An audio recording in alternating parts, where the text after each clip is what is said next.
नमस्कार विद्यार्थी मित्रांनो, एकाग्र अकॅडमीमध्ये तुमचं सहर्ष स्वागत आहे. करंट अफेअर्सची जी सिरीज आहे ती आपल्याला कंटिन्यू करायची आहे. बघू शकता की लास्ट वीकमध्ये आपण 1 ते 15 ऑगस्टचा डिस्कस केलेलं. आज आपण 16 ते 31 ऑगस्ट 2025च्या चालू घडामोडी जे आहे थिअरी आपण डिस्कस करणार आहोत. समजून घ्या की प्रत्येक शनिवारी थिअरी असते आणि मग उद्याच्या लेक्चरला जे सेम 5 वाजता जे असणार आहे ते ह्याच्याच रिलेटेड MCQs असणार आहे. तर हे सगळे बघू शकता इम्पॉर्टंट होतं. ऑगस्ट महिन्यातले चालू घडामोडी आपण एक एक करून बघणार आहोत. पंतप्रधान स्वनिधी 2.0 ही जी योजना आहे कोविडच्या काळात सुरू झालेली. पुन्हा एकदा बघू शकता, त्याला आपण फुल फॉर्म बघूया. PM स्ट्रीट वेंडर्स आत्मनिर्भर निधी, PM स्वनिधी, त्यालाच आपण पंतप्रधान स्वनिधी बोलतो. केंद्रीय मंत्रिमंडळाने पंतप्रधान स्ट्रीट वेंडर्स आत्मनिर्भर निधी PM स्वनिधी योजनेच्या पुनर्रचना व मुदतवाढ 31 मार्च 2030 पर्यंत मंजूर केली आहे. म्हणजे 2030 पर्यंत या योजनेची बघू शकता वाढ झालेली आहे, म्हणजे मुदत वाढ झालेली आहे, ज्याचा उद्देश 50 लाख नवीन लाभार्थ्यांसह 1.15 कोटी स्ट्रीट वेंडर्सला लाभ देणे आहे. आता ह्याच्यात प्रश्न काय विचारला जाऊ शकतो की PM स्वनिधीचा फुल फॉर्म विचारला जाऊ शकतो. यस, PM स्ट्रीट वेंडर्स आत्मनिर्भर निधी बघू शकता. आणि आयोग पण आता बघू शकता मागच्या 3-4 वर्षाचे पेपर्स बघितले तर हे जर डायरेक्टली मराठी लिपीमध्ये फक्त करून देतात. असं म्हणजे पंतप्रधान स्ट्रीट वेंडर्स आत्मनिर्भर निधी म्हणजे हाय ते इंग्लिश वर्ड्सच आहेत, फक्त मराठी लिपीमध्ये त्यांनी हे केलेत. मग आपल्याला लक्षात ठेवायचं आहे. अजून जाणून घ्या PM स्वनिधी योजनेबद्दल. गृहनिर्माण आणि शहरी व्यवहार मंत्रालयाने 2020 मध्ये सुरू केली. कुठल्या मंत्रालयाने सुरू केली? गृहनिर्माण आणि शहरी व्यवहार मंत्रालयाने. कोविड-19 साथीच्या आजाराने बाधित झालेल्या रस्त्यावरील विक्रेत्यांना त्यांचा व्यवसाय पुन्हा सुरू करण्यासाठी आणि आर्थिक समावेशन आणि डिजिटल व्यवहारांना प्रोत्साहन देण्यासाठी कार्यरत भांडवल कर्ज देऊन त्यांचे समर्थन करणे हे या योजनेचे उद्दिष्ट होते. म्हणजे कोविडमध्ये बघू शकता जे स्ट्रीट वेंडर्स होते, भाजी विक्रेता असेल, काहीतरी छोटा मोठा बिझनेस करणार असेल, खाण्याची गाडी चालवणार असेल, त्यांचं बघू शकता कोविड-19 मुळे भरपूर सारं नुकसान झालंय आणि त्या नुकसानसाठी त्यांना पुनर्जीवन करण्यासाठी काहीतरी निधी लागेल ना, थोडासा सेटअप तरी पैसा लागणार. मग या योजनेअंतर्गत त्यांना बघू शकता लोन्स पुरवले जातात, पैसा पुरवला जातो. येस, PM स्वनिधी वेळेवर कर्ज परतफेडीवर व्याज अनुदान, डिजिटल व्यवहारांसाठी कॅशबॅक आणि कर्जाच्या पुढील टप्प्यासाठी पात्रता देते. PM स्वनिधी अंतर्गत स्वनिधी से समृद्धी हा घटक रस्त्यावरील विक्रेत्यांना सामाजिक सुरक्षा लाभ प्रदान करतो. जुलै 2025 पर्यंत 68 लाख रस्त्यावरील विक्रेत्यांना 13,797 कोटी रुपयांचं 96 लाखाहून अधिक कर्ज वितरित करण्यात आले आहे. या योजनेला नवोपक्रमासाठी पंतप्रधानांनी सार्वजनिक प्रशासनातील उत्कृष्टतेचा पुरस्कार 2023 आणि डिजिटल परिवर्तन सरकारी प्रक्रिया अभियांत्रिकी 2022 मिळाला आहे. म्हणजे या योजनेला PM Svanidhi union cabinet approve major restructuring and extension of PM Svanidhi scheme until 2030 पर्यंत एक्सटेंड करण्यात आलेला आहे. यस, लक्षात येईल. PM स्वनिधी योजना त्याचा फुल फॉर्म आणि कधी योजना सुरू झाली 2020 मध्ये आणि त्याचा बघू शकता 2030 पर्यंत कार्यकाळ वाढवण्यात आलेला आहे. जे स्ट्रीट वेंडर्स आहेत, भाजी विक्रेता असतील, जे रस्त्यावर जे कामं करतात, छोटा मोठा बिझनेस करतात, त्यांना लोन पुरवणं हा या योजनेचा मुख्य उद्दिष्ट आहे. चला नेक्स्ट, प्रधानमंत्री विकसित भारत रोजगार योजना. आणि ह्याच्यावर 100% कुठल्या तरी MPSCच्या ह्या वर्षीच्याच परीक्षेत येणार. या वर्षीच्या म्हणजे 2025च्याच. म्हणजे राज्यसेवा पूर्व परीक्षा तर आहेच, गट ब पूर्व परीक्षा आहे, गट क पूर्व परीक्षा आहे, गट ब मेन्स परीक्षा आहे, गट क मुख्य परीक्षा आहेत. या सर्व परीक्षांमध्ये हा प्रश्न दिसणार, कारण 15 ऑगस्टला जेव्हा प्रधानमंत्र्यांनी भाषण हे केलं त्यात या बघू शकता योजनेबद्दल सांगण्यात आलेलं होतं. जाणून घेऊया. पंतप्रधानांनी प्रधानमंत्री विकसित भारत रोजगार योजना जाहीर केली. औपचारिक रोजगार निर्मितीला चालना देण्यासाठी पात्र कर्मचाऱ्यांना आणि नियोक्त्यांना थेट रोख प्रोत्साहन दिले जाते. या योजनेचं उद्दिष्ट 2 वर्षात 3.5 कोटीहून अधिक नोकऱ्या निर्माण करण्यास मदत करणे आहे. त्याचे 2 भाग आहेत. तर भाग अ मध्ये बघू शकता, पहिल्यांदाच येणाऱ्या कर्मचाऱ्यांना मदत. EPFO मध्ये नोंदणी केलेल्या कर्मचाऱ्यांना लक्ष्य करून हा भाग 2 हप्त्यामध्ये 15,000 रुपयापर्यंत 1 महिन्याचा EPF वेतन दिले जाईल. 1 लाख रुपयापर्यंतचा पगार असलेले कर्मचारी प्रोत्साहनासाठी पात्र असतील. पहिला हप्ता 6 महिन्याच्या सेवेनंतर आणि दुसरा हप्ता 12 महिन्याच्या सेवेनंतर आणि कर्मचाऱ्यांना आर्थिक साक्षरता कार्यक्रम पूर्ण केल्यानंतर देय असेल. बचत करायची सवय लावण्यासाठी प्रोत्साहनाचा एक भाग बचत साधन किंवा ठेव खात्यात निश्चित कालावधीसाठी ठेवला जाईल आणि नंतर कर्मचारी तो काढू शकेल. यस, EPFO नुसार आहे. PM विकसित भारत रोजगार योजना इस तरह मिलेगा 15,000 रुपया. यस. भाग ब मध्ये बघू शकता काय, नियोक्त्यांसाठी प्रोत्साहन हा भाग सर्व क्षेत्रांमध्ये अतिरिक्त रोजगार निर्मितीला प्रोत्साहन देईल, ज्यामध्ये उत्पादन क्षेत्रावर विशेष लक्ष केंद्रित केले जाईल. नियोक्त्यांना 1,00,000 रुपयापर्यंतचा पगार असलेल्या नवीन कर्मचाऱ्यांसाठी प्रोत्साहन मिळतील. कमीत कमी 6 महिने टिकणाऱ्या प्रत्येक अतिरिक्त रोजगारासाठी सरकार नियोक्त्यांना 2 वर्षासाठी दरमहा 3,000 रुपये म्हणजे 36,000 झाले. उत्पादन क्षेत्रासाठी प्रोत्साहन 3ऱ्या आणि 4थ्या वर्षासाठी देखील वाढवली जातील. म्हणजे ही रोजगार योजना आहे जी रोजगार वाढवत जाते आणि त्याचे काय काय बघू शकता एलिजिबिलिटी क्रायटेरिया दिलेले आहेत. प्रोत्साहन देयके यंत्रणा योजनेच्या भाग अ अंतर्गत पहिल्यांदाच येणाऱ्या कर्मचाऱ्यांना सर्व देयके आधार ब्रिज पेमेंट सिस्टीम ABPS ह्याचा फुल फॉर्म विचारला जाऊ शकतो इथून पुढच्या एक्झाममध्ये, कारण DBTवर ऑलरेडी MPSCने प्रश्न विचारलेला. DBTचा अर्थ काय, डायरेक्ट बेनिफिट ट्रान्सफर. तसाच ABPS काय आहे तर आधार ब्रिज पेमेंट सिस्टम. आधार ब्रिज पेमेंट सिस्टम.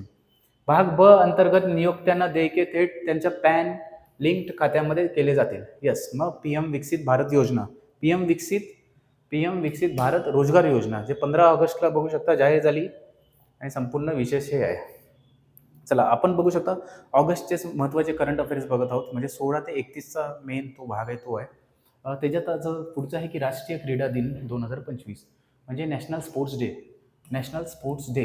यस, भारतातील महान हॉकीपटू मेजर ध्यानचंद यांच्या जयंतीनिमित्त दरवर्षी 29 ऑगस्ट रोजी राष्ट्रीय क्रीडा दिन साजरा केला जातो.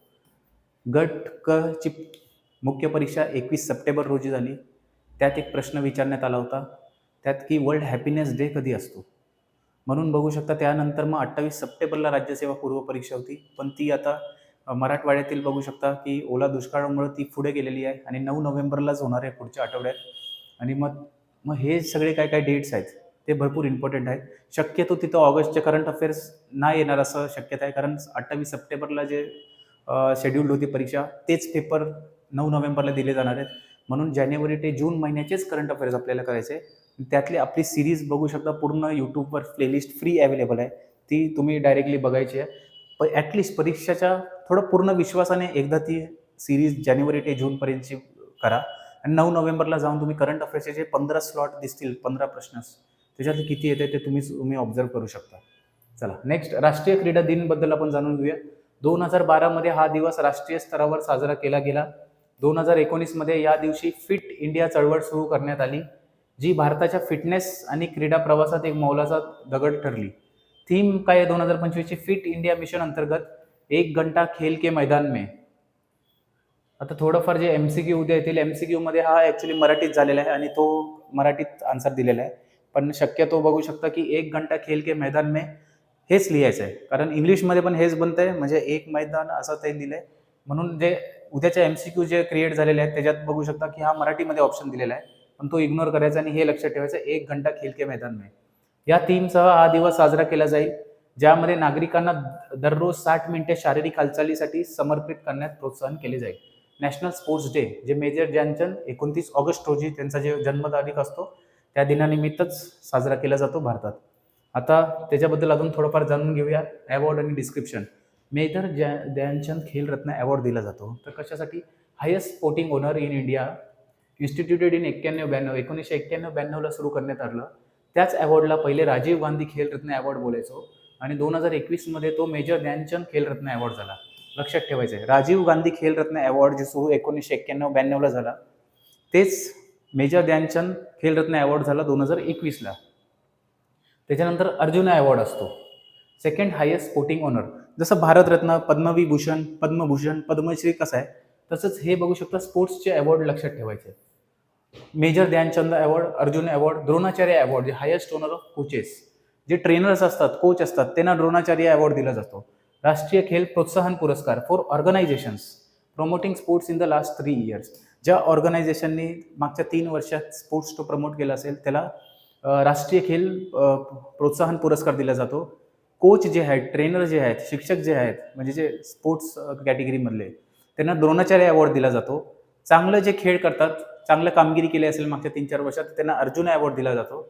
आणि सर्वात हायेस्ट जे आहे त्याला राजीव गांधी खेलरत्न अवॉर्ड जो होता पहिले, त्यालाच आता मेजर ध्यानचंद खेलरत्न अवॉर्ड झालाय, तो दिला जातो. लक्षात ठेवायचं आहे. कधी कधी विचारतात की यावर्षी किती लोकांना भेटला आणि ते सगळं. चला नेक्स्ट, मिशन सुदर्शन चक्र. यस, सुदर्शन चक्र बघू शकता, डायरेक्ट फिरवायचं सगळीकडं हे. तसंच हे बघा मिशन सुदर्शन चक्र, भारताचा मॅप आहे आणि ह्याला बघू शकता प्रोटेक्शन दिले ते सुदर्शन चक्र यांनी. म्हणजे हा कुठंतरी आता ऑपरेशन सिंदूरचाच एक भाग थोडाफार तिकडंच थोडं डिस्कशनला आलेला. संरक्षण संशोधन आणि विकास संघटनेने DRDO, defence research and development organisation, mission Sudarshan Chakra अंतर्गत एकात्मक हवाई संरक्षण क्षेत्र प्रणालीच्या पहिल्या उड्डाण चाचण्या यशस्वीरित्या पार पडल्या आहेत. मिशन सुदर्शन चक्र काय बघू शकता, 79व्या स्वातंत्र्य दिनानिमित्त घोषित केलेला हा एक राष्ट्रीय सुरक्षा उपक्रम आहे, ज्याचा उद्देश 2035 पर्यंत महत्त्वाच्या नागरी आणि संरक्षण पायाभूत सुविधांचे संरक्षण करण्यासाठी स्वदेशी आयर्न डोम सारखी हवाई संरक्षण प्रणाली, प्रगत तंत्रज्ञान आणि बहुस्तरीय संरक्षण प्रणालीसह विकसित करणे आहे. म्हणजे समजा हा आपला देश आहे, म्हणजे त्याला प्रोटेक्ट करण्यासाठी एक डोम असतो. डोम म्हणजे कुठलाही मिसाईल आणि कुठलाही अटॅक आपल्यावर येणार नाही, आणि तो विकसित करण्याचा आपला टार्गेट आहे. मिशन सुदर्शन चक्रद्वारे 2035 पर्यंतचा तो टार्गेट आहे. येस, या मोहिमेचे उद्दिष्ट शत्रूचे हल्ले निष्प्रभ करणे आणि जलद प्रतिहल्ला सूक्ष्म करणे, जलद अचूक संरक्षण सुनिश्चित करणे आणि भारताची धोरणात्मक स्वायत्तता मजबूत करणे आहे. येस, लक्षात ठेवायचं आहे मिशन सुदर्शन चक्र काय प्रकार आहे, थोडंफार अजून जाणून घेऊया. Yes, indigenous air defence system Sudarshan चक्र बाय 2035. लक्षात ठेवायचं 2035 पर्यंत आपल्याला हे करायचं आहे. मिशन सुदर्शन चक्र ही एक प्रगत स्वदेशी बहुस्तरीय हवाई संरक्षण प्रणाली आहे, ज्यामध्ये QRSAM म्हणजे quick response surface to air missile, VSHORADS very short range surface to air missile, DEW directed energy weapon, laser आधारित हाय एनर्जी सिस्टीम आहे, centralised command and control centres नियंत्रण, IAD या सगळे जे संस्था आहेत, मानवरहित हवाई हे अनमॅन्ड एरियल व्हेकल्स त्याचा अर्थ, आणि क्षेपणास्त्र सारख्या लक्ष्याचे रिअल टाइम डिटेक्शन आणि तटस्थीकरण सुनिश्चित करते. येस, IADWS ऑपरेशन सिंदूर दरम्यान पाकिस्तानी ड्रोन आणि क्षेपणास्त्रांना रोखण्यासाठी भारताने S-400, बराक 8 आणि आकाश मिसाईल सिस्टीम वापर केला होता. लक्षात ठेवा, S-400 आपण रशियाकडून घेतलाय, बराक 8 मिसाईल पण बघू शकता भारत इस्रायल दरम्यान तो बनलेला आहे. येस, आणि ब्रह्मोस पण आपण वापरलेला आहे त्याच्यात बघू शकता. पण ही मिसाईल सिस्टम आहे, तिथून एक ड्रोन उडाला तर इतर डायरेक्ट आपल्या रडार थ्रू ते हव्यातल्या हव्यात उडवून टाकते. त्यांचा यशस्वी उड्डाण चाचण्या भारताच्या स्वावलंबी आणि एकात्मक हवाई संरक्षण क्षमता मजबूत करण्याच्या दिशेने एक मोठे पाऊल आहे. येस, मिशन सुदर्शन चक्र येणार, कन्फर्म येणार प्रश्न. अजून एक बघू शकता, डिफेन्सवर थोडं जगाच्या लेवलला बघू शकता ही न्यूज चर्चेत होती. Sustainable power 1404. Sustainable power 1404. Yes, धोरणात्मक ताकद दाखवण्यासाठी इराणने उत्तर हिंद महासागर आणि ओमानच्या आखातात शाश्वत शक्ती 1404 नावाच्या मोठ्या प्रमाणात क्षेपणास्त्र सराव केला. येस, इराणने उत्तर हिंद महासागरात ओमानच्या आखातात गल्फ ऑफ ओमानमध्ये शाश्वत शक्ती लक्षात नका ठेवू, म्हणून मी इंग्लिशमध्ये आले. Sustainable power 1404 is important. Option दिलं तर ते चेंज करू शकतात. हा 2 दिवसाचा सराव 12 जूनच्या संघर्षानंतर इराणचा पहिला मोठा लष्करी सराव आहे, जो वाढलेल्या प्रादेशिक तणाव आणि अलीकडच्या लष्करी अपयशानंतर सागरी प्रतिबंधता निर्माण करण्याच्या तेहरानच्या प्रयत्नांना प्रतिबंधित करते. या सरावाचा उद्देश इराणी नौदलाच्या अधिकाऱ्यांनी या ऑपरेशनचे वर्णन असे केले आहे की लढाईची तयारी आणि कमांड समन्वय सुधारणे, प्रतिरोधक क्षमता मजबूत करणे, युद्धानंतरची लवचिकता प्रदर्शित करणे आहे. Yes, sustainable power 1404. हे बघू शकता, Iran conducts naval drill sustainable power 1404 since war with Israel. विश्लेषक या सरावांना अलीकडच्या इस्रायली लष्करी सिम्युलेशनचा एक धोरणात्मक प्रतिसाद म्हणून पाहतात, ज्यांनी इराणी अणुपायाभूत सुविधांवर हल्ल्यांचा सराव केल्याचं वृत्त आहे. या व्यतिरिक्त या सरावामध्ये इराणी लष्करी लवचिकता आणि प्रत्युत्तराची तयारी दर्शवली जाते. विशेषतः त्यानंतर जून 2025चा संघर्ष, जिथे इस्रायलने इराणी क्षेपणास्त्र तळांना लक्ष्य केले, इराणने इस्रायली शहरांवर प्रत्युत्तरात्मक हल्ले आणि कतारमधील बघू शकता अमेरिकेच्या तळावर क्षेपणास्त्र हल्ल्याचा प्रयत्न केला. हे संपूर्ण होतं. आपल्याला फक्त सस्टेनेबल पॉवर 1404 लक्षात ठेवायचं आहे. येस, नेक्स्ट CRIB रक्तगट. कर्नाटकातील कोलार जिल्ह्यात एका दक्षिण भारतीय महिलेमध्ये, आणि भरपूर इम्पॉर्टंट आहे सायन्सच्या दृष्टिकोनातून, पण जर करंट अफेअर्समध्ये नाही विचारलं तर सायन्सच्या बघू शकता पट्ट्यात हा बेल्टमध्ये हा विचारू शकतो प्रश्न. दक्षिण भारतीय महिलांमध्ये एक नवीन रक्तगट CRBI आढळला आहे, जो यापूर्वी जगात कुठेही ओळखला जात नव्हता. Very important news, very important news. CRBI रक्तगट हे क्रोमर CR रक्तगट प्रणालीचा एक भाग आहे आणि त्याच्या उत्पत्तीची ओळख पटवून त्याला अधिकृतपणे बघू शकता CRIB असे नाव देण्यात आले आहे, ज्यामध्ये CI क्रोमरचे प्रतिनिधित्व करते आणि IBचा अर्थ भारत आणि आयचा अर्थ भारत म्हणजे इंडिया आणि B फॉर बँगलोर. लक्षात ठेवा, CR म्हणजे क्रोमर, इथं लक्षात ठेवतो, आणि IB म्हणजे इंडिया आणि त्याच्यातलं पण बेंगलोर. खतरनाक नाव दिलेलं आहे CRBI रक्तगट. ही ऐतिहासिक घोषणा इटलीतील मिलान येथे झालेल्या International Society of Blood Transfusion ISBTच्या 35व्या प्रादेशिक काँग्रेसमध्ये करण्यात आली. लक्षात ठेवायचे CRBI रक्तगट हा एक नवीन रक्तगट आहे, जो यापूर्वी जगात कुठेही ओळखला जात नव्हता. यस, नवीन रक्तगट आले संशोधनामध्ये. 10 महिन्याच्या संशोधन आणि आण्विक चाचणीनंतर आंतरराष्ट्रीय तज्ज्ञांनी क्रोमर CR रक्तगट प्रणालीमध्ये एक नवीन प्रतिजन ओळखले. अँटीजन म्हणजे त्याचा अर्थ. रक्तगटाचे नामकरण इंटरनॅशनल सोसायटी ऑफ ब्लड ट्रान्सफ्युजनद्वारे निश्चित केले जाते. CRIB सारखे नवीन प्रतिजन ओळखल्याने जागतिक रक्त संक्रमण सुरक्षितता वाढते, सुसंगतता चाचणी सुधारते आणि भविष्यातील वैद्यकीय आपत्कालीन परिस्थितीत चांगल्या दात्यांचा जुळण्यासाठी पाया रचला जातो. क्रोमर रक्तगट प्रणालीमध्ये श्रेय प्रवेगक घटकावर DAF 12व्या उच्च प्रभाव आणि 3 कमी प्रभाव प्रतिजन समाविष्ट असतात. हे बघू शकता CRIB. हे अँटीजन आणि त्याचा हे आहे पॉझिटिव्ह निगेटिव्हचं. हे दुर्मिळ रक्तगट म्हणजे जेव्हा एखाद्या व्यक्तीचा रक्तगट लोकसंख्येच्या फक्त 0.1% असतो. यस, जर दुर्मिळ प्रकारच्या रुग्णांमध्ये अँटीबॉडी विकसित झाली तर ते फक्त दुसऱ्या दुर्मिळ प्रकारच्या दात्यांकडूनच रक्त घेऊ शकतात. यस, असं पण काहीतरी प्रकार आहे. म्हणजे हे जेवढं आपल्याला युनिक वाटतं तेवढंच जर कुठला तरी आजार झाला त्याच्यात हा डेंजरस ठरू शकतो ही कंडिशन. आपत्कालीन रक्त संक्रमण, अवयव प्रत्यारोपण आणि जटिल शस्त्रक्रियांमध्ये यामुळे गंभीर आव्हाने निर्माण होतात. यस, जसं मी सांगितलं, नवीन रक्तगट स्थापन झालेला आहे. बरेच आजचे जे ऑगस्टचे जे एंडिंगचे न्यूज आहेत ते भरपूर इम्पॉर्टंट आहेत एक्झामच्या दृष्टिकोनातून पण, कारण भारताचा स्वातंत्र्य दिवस पण होता आणि बरेच सारे बघू शकता योजना आणि पुढे येणार आहे. म्हणजे आता बिहार इलेक्शन पण होणार आहे आणि बऱ्याच महानगरपालिका आणि हे सगळं. मग सेंट्रल गव्हर्नमेंट थ्रू जे बघू शकता बजेट सेशन झाल्यानंतरचं जे 3-4 महिने असते तिथं थोडं शांतता असते, आणि त्यानंतर जे 4 महिने असतात त्याच्यात बरेच सारे उद्घाटन आणि नवीन योजना असतील, नवीन काय काय जे नॅशनल रिलेटेड, इंटरनॅशनल रिलेटेड आणि काहीतरी युनिक वे मध्ये बघू शकता की आपल्याला चालू घडामोडी बघायला भेटतात. चला नेक्स्ट. यस, मेंदू खाणारा अमिबा. आता तुमच्या आयुष्यात बरीच लोक असतील मेंदू खाणारे लोक. आता मी डायरेक्टली असं ऑन स्क्रीन सांगू नाही शकत, पण मेंदू खाणारा अमिबा आता नवीन प्रकार हा बघू शकता घडून आलेला आहे. यस, एक मुक्त जिवंत एकलपेशी जीव नेग्लेरिया फाउलेरी, जो प्राथमिक अमिबिक मेनोएन्सेफेलिटिस PM कारणीभूत ठरतो, जो एक दुर्मिळ परंतु घातक मेंदूचा संसर्ग आहे.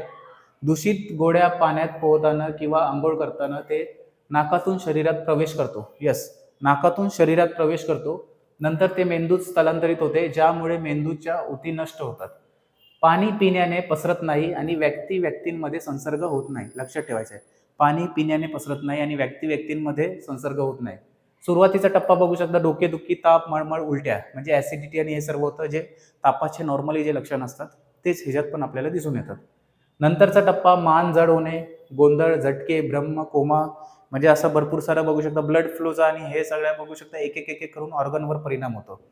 आणि मग लक्षणे दिसल्यानंतर 5 ते 18 दिवसांच्या आत जलद प्रगतीमुळे मृत्यू होतो. यस, जर असे सिम्पटम्स दिसले तर जास्त 5 ते 18 दिवसाच्या आतच बघू शकता आपल्याला मृत्यू बघायला भेटतो या सर्वांचा. आणि मग हा भरपूर इम्पॉर्टंट आहे मेंदू खाणारा अमिबा. ह्याच्याबद्दल बघू शकता की एवढंच जे घटक आहे ते भरपूर इम्पॉर्टंट आहे, लक्षात ठेवायचं आहे. मेंदू खाणारा अमिबा आणि त्याचं प्राथमिक जे आहे अमिबिक मेनिंगोएन्सेफेलिटिस, हे त्याचं बघू शकता, लक्षात ठेवायचं आहे. नेक्स्ट, भारताने अग्निफाय इंटरमिजिएट रेंज बॅलिस्टिक क्षेपणास्त्र यशस्वी चाचणी केली आहे.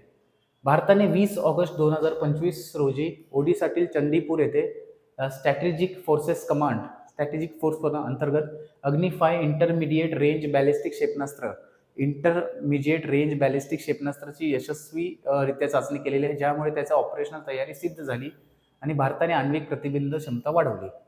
3 टप्प्याचे घन इंधनयुक्त कॅनिस्टराइज्ड क्षेपणास्त्र 5000 किलोमीटरपेक्षा जास्त पल्ला गाठू शकते. 5000 किलोमीटरची रेंज अग्नि-5 आहे तर 5000 किलोमीटर. आणि लक्षात ठेवायचं अग्नि-5 5000 किलोमीटर. आणि ह्या कुठल्या प्रकारचे हे आहे तर इंटरमिजिएट रेंज बॅलिस्टिक क्षेपणास्त्र, इंटरमिजिएट रेंज बॅलिस्टिक मिसाईल. आणि ते आण्विक किंवा पारंपरिक वॉरहेड्स वाहून नेऊ शकते, ज्यामुळे भारताच्या नो फर्स्ट यूज धोरणाला बळकटी मिळते आणि त्याचा आण्विक त्रिकोण मजबूत होतो. येस, अग्नि-5 न्यूजमध्ये होता, म्हणून अग्नि-5 बद्दल आपल्याला जाणून घ्यायचे ती कुठल्या प्रकारची मिसाईल होती तर इंटरमिजिएट रेंज बॅलिस्टिक मिसाईल. आपण स्वतः अग्नि बनवतो, म्हणजे अग्नि मिसाईल आपली स्वतः स्वदेशी बनावटीची आहे. त्याची रेंज आहे 5000 किलोमीटर. इथून आपण भरपूर 5000 किलोमीटरच्या रेंजमध्ये ती मिसाईल पाठवू शकतो. 3 टप्प्याचे आहे, घन इंधनयुक्त आणि कॅनिस्टराइज. येस, चला नेक्स्ट. इस्रो डिसेंबर 2025 मध्ये पहिले गगनयान चाचणी उड्डाण करणार आहे. हे ऑगस्टच्या महिन्यातच ठरवण्यात आलं की जे पहिले गगनयान चाचणी कधी होणार आहे, डिसेंबर 2025. कोविड आणि ह्या सगळ्या गोष्टींमुळे बघू शकता हा प्रोजेक्ट लांबणीवर गेलाय. बरेच ट्रेनिंग इश्यूज आणि बरेच काय गोष्टी होत्या, त्याच्यामुळे थोडा लांबत गेलाय. इस्रोचे अध्यक्ष व्ही नारायणन. हा प्रश्न सरळ सेवाची आता कुठलीही परीक्षा असेल, गट क ची जरी पूर्व परीक्षा असेल त्याच्यात इम्पॉर्टंट आहे की इस्रोचे सध्याचे अध्यक्ष कोण आहे. व्ही नारायणन यांनी घोषणा केली की भारताच्या पहिल्या मानवयुक्त अंतराळ मोहिमेतील गगनयानची पहिली चाचणी उड्डाण डिसेंबर 2025 मध्ये होईल. आतापर्यंत 80% चाचण्या 10,000 पैकी 7,700 पूर्ण झाल्या आहेत. उर्वरित मार्च 2026 पर्यंत पूर्ण होतील. इस्रोने यावर्षी 196 टप्पे गाठले आहेत, ज्यात ग्लेक्स 2025 एक उच्च थ्रस्ट इलेक्ट्रॉनिक प्रपोल्शन सिस्टम आणि 6500 किलो वजनाच्या अमेरिकन कम्युनिकेशन उपग्रहाचे नियोजित प्रक्षेपण समाविष्ट आहे. Yes, Gaganyaan project. V Narayanan सध्या अध्यक्ष आहे. Yes, next. केरळ भारतातील पहिले पूर्णपणे डिजिटल साक्षर राज्य बनले आहे. यस, हा लास्ट टाइम आपण कव्हर केलेला लास्ट ह्याच्यात MCQ मध्ये, पण थिअरी आता घेऊन आलोय कारण ही थोडी इम्पॉर्टंट थिअरी आहे आणि भारतात काहीतरी पहिलं घडत असेल तर आयोगचा फेवरेट प्रश्न आहे, डायरेक्टली विचारले जातात. चला, केरळला भारतातील पहिले पूर्णपणे डिजिटल साक्षर राज्य घोषित करण्यात आले आहे, ज्याने डीजी केरळ प्रकल्पाचा पहिला टप्पा पूर्ण केला आहे, ज्यामध्ये ज्येष्ठ नागरिकांसह 21.87 लाखाहून अधिक लोकांना मूलभूत डिजिटल कौशल्यांचे प्रशिक्षण देण्यात आले आहे. तळागाळातील समावेशक मॉडेलद्वारे राज्याने डिजिटल दरी कमी केली, नागरिकांना ई-गव्हर्नन्स, डिजिटल लोकशाही आणि सामाजिक आर्थिक लवचिकतेसाठी सक्षम केले आणि केवळ पायाभूत सुविधांपेक्षा लोक केंद्रित डिजिटल सक्षमीकरण प्राधान्य देऊन डिजिटल इंडियासाठी एक आदर्श स्थापित केला. Yes, India's first fully digitally literate state Kerala. लक्षात ठेवायचंय, जोपर्यंत PDF मध्ये तुमचं नाव येत नाही, कुठलीही एक्झाम पास होत नाही, तोपर्यंत असं लक्षात ठेवायचंय. केरळ सर्वात जास्त लिटरेसी रेट पण आपण बघू शकता केरळमध्ये आहे. Yes, next. AIBD कार्यकारी मंडळाचे अध्यक्ष म्हणून भारताची निवड. Very important. Asia Pacific Institute for Broadcasting डेव्हलपमेंटचे जे अध्यक्षपद आहे ते भारताला भेटलेलं आहे ऑगस्टमध्ये. थायलंडमधील फुकेट येथे झालेल्या 23व्या सर्वसाधारण परिषदेत भारताची आशिया पॅसिफिक इन्स्टिट्यूट फॉर ब्रॉडकास्टिंग AIBDच्या कार्यकारी मंडळाच्या अध्यक्षपदी निवड झालेली आहे. ही निवडणूक एक महत्त्वाचा टप्पा आहे, ज्यामुळे AIBD मध्ये भारताची नेतृत्वाची भूमिका बळकट झाली आहे, जी त्यांनी 2016 मध्ये शेवटची पटकावली होती. 1977 मध्ये युनेस्को अंतर्गत स्थापन झालेल्या AIBD मध्ये 45 देशांचा 92हून अधिक सदस्यांच्या संघटनेचा समावेश आहे. संस्थापक सदस्य म्हणून भारताचे नेतृत्व आता लोकांसाठी माध्यमे, शांतता आणि समृद्ध म्हणजे काय, media for people, peace and prosperity या थीमसह संबंधित प्रसारण धोरणे, सहकार्य आणि माध्यमे हे झाली. लक्षात ठेवायचं आहे की पहिले AIBDचं फुल फॉर्म काय, Asia Pacific Institute for broadcasting development. ती का चर्चेत आहेत, कारण त्याला भारताला डायरेक्टली अध्यक्षपद भेटलेलं आहे आणि ते थीम काय आहे तर media for people, peace and prosperity. Yes, लक्षात राहील आजचं सर्व.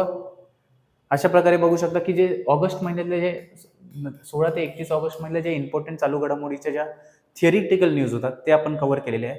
आणि त्यानंतर आता बरेच, आता तुम्हाला वाटत असेल की एवढे नाही होतं का, आता बरेच असे काही गोष्टी आहेत की जे डायरेक्ट MCQ फॉर्ममध्ये विचारल्या, म्हणजे उद्याच्या लेक्चरला आपल्याला होणार आहे की ज्यात डायरेक्ट पंतप्रधान कोण होतं, कुठलं डेज कसे होते. जसं आपण स्पोर्ट्स डे घेतला फक्त, मग बाकीचं बघू शकता स्मॉल वॉटर्स डे असतील आणि हे सर्व आपण घेतलेले आहेत, पण ते उद्याच्या लेक्चरला कव्हर होणार आहे.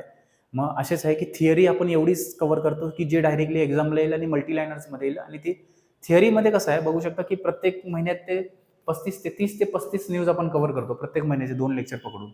म्हणजे जर 10 महिन्याचा आपण बघितला, कारण ऑक्टोबरपर्यंत आपल्याला वाचायला लागणार पूर्ण करंट अफेअर्स कंबाईनसाठी. कंबाईन गडब असेल, गटक असेल. म्हणजे एक 350च्या न्यूज आसपास आपण न्यूज कव्हर करतोय. प्लस जे एमसीक्यूज असतात 50-55, 50-55चा 2 सेट, म्हणजे 100 प्लस एमसीक्यूज असतात. 100 जर ॲव्हरेज घेतला आपण आणि 10 महिन्याचा काढला तर 1000 एमसीक्यूज झाले. 1000 एमसीक्यूज आणि 350 न्यूज एवढं जर करून गेलात तर 100% 2025चे चालू घडामोडी जर विचारलं गेलं तर 90% ॲक्युरेसीने तुमचा हिथूनच प्रश्न फसेल. म्हणून ही जे तुम्ही जर बघत नसाल प्लेलिस्ट तर पूर्ण बघू शकता. शेअर करा मित्रांबरोबर, सबस्क्राईब पण करा चॅनलला. आणि बराच लाभ घ्या, कारण ह्याच्यातनं डायरेक्टली मी सांगितलं की 21 ऑगस्टच्या परीक्षेत 2024 मधले 3 करंट अफेअर्स विचारण्यात आलेले होते, 2025 मधले सॉरी. आणि त्या 3 मधले 2 प्रश्न डायरेक्टली आपल्या लेक्चरमधनं फसलेले आहेत डायरेक्टली. एक तर जानेवारी महिन्यातला होता की BCCIचे आपले सेक्रेटरी कोण आहेत, आणि दुसरा असा होता की वर्ल्ड हॅपीनेस जो डे आहे तो कधी साजरा करण्यात येतो. म्हणजे तिथपर्यंत 21 सप्टेंबरच्या परीक्षेला विचारला. आणि बाकीचे करंट अफेअर 2024चे होते. ते 24च्या मी दुसऱ्या प्लॅटफॉर्मवर शिकवत होतो, तिथून डायरेक्टली आलेले आहेत. म्हणून थोडा विश्वास ठेवा, या पूर्ण डेटावर विश्वास ठेवून एका विश्वासाने तुम्ही काहीही सुरू करताय अभ्यास, तर एक विश्वास ठेवून तुम्हाला सुरू करावा लागतो. त्याच विश्वासाने बघू शकता ही करंट अफेअरची सिरीज असेल. तसंच गट ब पूर्व परीक्षा, गट ग पूर्व परीक्षेसाठी PYQ सिरीज आपण चालवली आहे, ती पण थोडं विश्वासाने बघा. 100% मी सांगतो की 60 प्लसचा जो टार्गेट आपण एक ठेवलेला आहे, हा काय इमॅजिनरी टार्गेट नाही आहे, हा प्रॅक्टिकली भरपूर कॅल्क्युलेटेड आणि एवढ्या वर्षाचा माझा अनुभव ठेवून मी स्वतःही ती परीक्षा देणार आहे. मग मी माझा स्वतःचा स्कोर पण तुम्हाला सांगेल की मी कसा अटेम्प्ट केला आणि काय केला. आणि 60 प्लसचा टार्गेट आहे, जो सर्व स्टुडंटसाठी पण आहे, माझ्यासाठी पण तो टार्गेट आहे. तो आपण सर्व एकत्र मिळून सर्व अचीव्ह करायचं आहे. टेस्ट सिरीज पण आहे, पहिले 2 टेस्ट सिरीज फ्री आहेत. बघू शकता की ऑलरेडी एक टेस्ट सिरीज झालेली आहे. ॲपवर आहे, ते ॲप डाउनलोड तुम्ही करू शकता डायरेक्टली. आणि दुसरी टेस्ट पण आम्ही मोफत देत आहोत. म्हणून बघू शकता हे टेस्ट सिरीजचा पण तुम्ही डायरेक्टली तिथून सॉल्व्ह करा. आणि आज आपण इथंच थांबूया. जय हिंद, जय महाराष्ट्र.